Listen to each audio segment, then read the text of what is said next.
If you don't know what you don't want, you can't know what you do want. Contrast is what causes you to focus the more into becoming. That's what creation is. It's focus. Because creation happens with thought.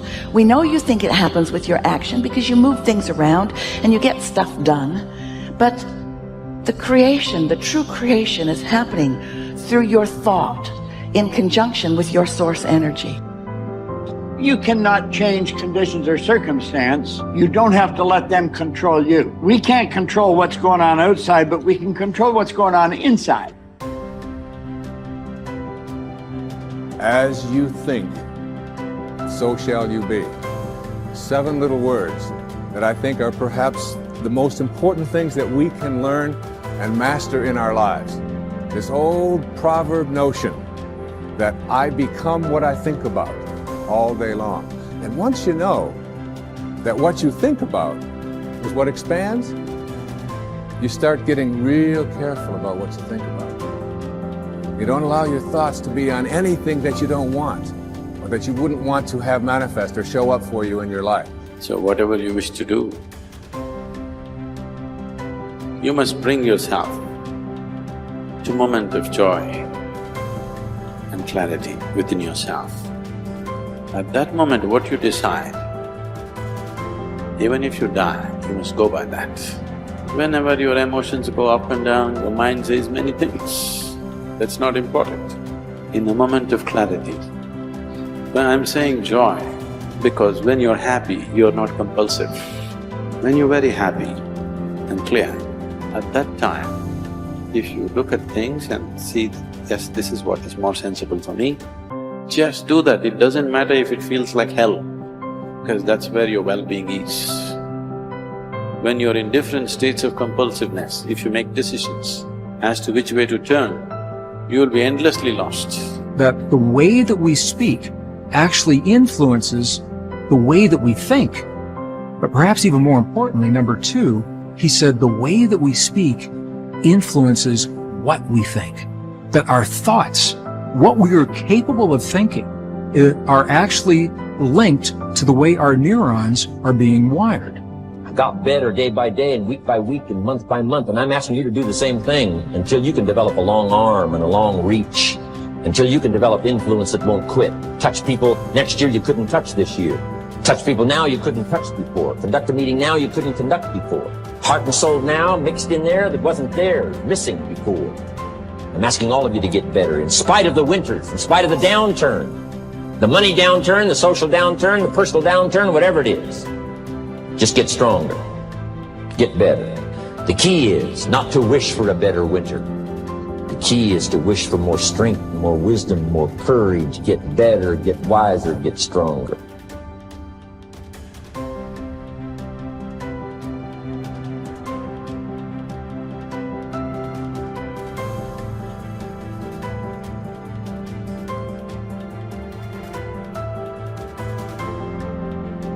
We're optimizing the conversation between the heart and the brain, between your heart and your brain. 3 steps. The first step is to simply shift your awareness from your mind into your heart. And what I found is in the Western traditions, for many people, that's easier said than done. I'll ask people, are you in your heart? And they'll say, yep, I'm in my heart. But what they are really doing is they're still in their brain thinking about what it would be like if they're in their heart. This is where the indigenous traditions come in. Our ancestors told us, and when I spend time with my indigenous friends, I say, how do you guys do this? And they say it helps if you can gently touch your heart center, physically, in a way that's comfortable for you. In the Mayan traditions, you see an open palm right on the heart. In many of the Middle Eastern traditions, you see the same thing. In the Buddhist traditions, you see a prayer mudra that physically touches the sternum. The key is, any of those things creates a gentle touch, a physical sensation right over the heart center, and your awareness will always go to the place where you feel the sensation. That's the key. So if you can create a touch over your heart, your awareness will go there. First step. Second step, very simple. Slow your breathing a little bit slower than typical, maybe 5 seconds inhale, 5 seconds exhale. Here's why that's powerful. Because the only time you would ever slow your breathing and breathe in that way is when you feel safe. When you feel that you're in a place that's safe and you're not threatened and you're not vigilant of your surroundings. So you're telling your body you're in a place that's safe. Slow your breathing. Third step, and this is the key, is to begin to feel the feeling that creates 0.1 hertz. Feel the feeling that sets up the coherence between your heart and your brain. How do you do that? I gave it away earlier, I've already mentioned it. Scientists have found, at the Institute of Heart Math, their researchers have found that there are 4 key words that work almost 100% of the time for everyone. Appreciation for anything or anyone. Gratitude for anything or anyone. Care and compassion. If you can feel one or some combination of those feelings in your heart while you're breathing as if your breath is coming from your heart, touching your heart center, now you're setting up this communication between the heart and the brain. Now you are triggering those neurons to begin to reach out and find other neurons to strengthen this connection. And that's why I mentioned before, it takes about 72 hours, 3 days to build these networks. So that means the more you do what we're about to do right now, the stronger this connection becomes in your life. Why you think more people aren't happy, and what could one do to just begin the journey of loving, living, and mattering more and being happier? I think let's begin with most people don't know what happiness is or where they get it. So I'll tell you what happiness is. Like the human desire and striving is we want a sense of aliveness. So you need to do more things that make you alive, make you vibrant, authentic, expressive, make you sense. For some people, it's adventure. They go mountain biking. It's like, wow, that just brought me back to life. You know, some people it's hanging out with great friends. Some people it's doing their passion. Some people it's, just honestly feeling and sensing the moment and meditating. Another thing that everyone wants is connection. Most people today lack the depth of happiness because most people lack a connection with other people. They're surface level relationships. You can't be really happy long-term with surface level relationships. So you got to find out, how do I connect more deeply? And it can be simple things like you talked about. You know, with the kids, maybe less than the texting, call them. Have that moment of connection. It's nothing crazy. That's what you're striving for. You want happiness with your kids, you're going to call them. You're going to connect with them. So think about connection relationships, a level of depth. Then we want meaningful pursuits.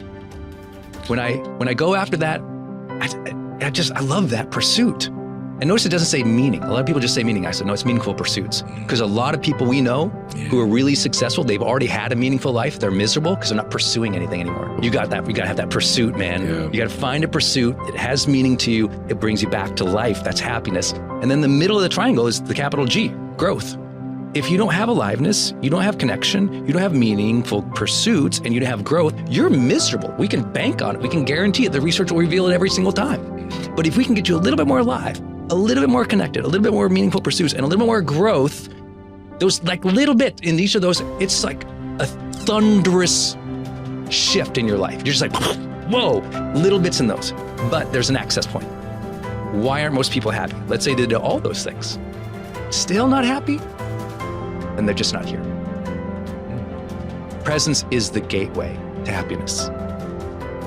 If I can't get you present, to feel it, to sense it, can't change. What most people want in real, like what they really want, all the people I work with, maybe the people you work with, what they really want, they'll never say it, and almost of them never know it. What almost every human being wants is they want to feel the day more.